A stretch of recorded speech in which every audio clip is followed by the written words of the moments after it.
Alam niyo po ba na if you're stealing 1 billion a year, you're actually stealing 2.7 million a day. Ganito po ang itsura ng 2.7 million pesos.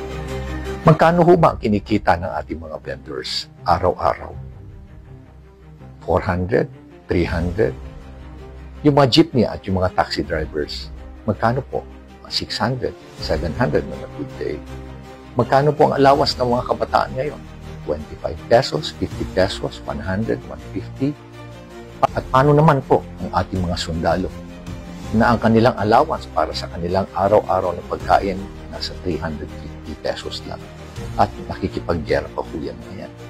Habang ang mga tiwaling government officials nagnanakaw ng 2.7 million a day, wala pa hong tax yan.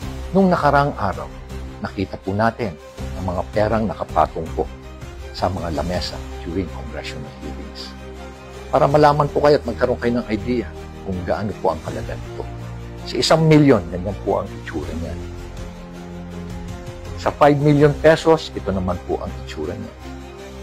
At ang 10 milyong piso, ito naman po ang itsura.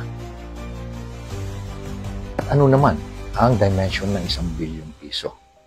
Pag in-stack mo ang 1,000 peso bills, 5 feet by 5 feet by 4 feet.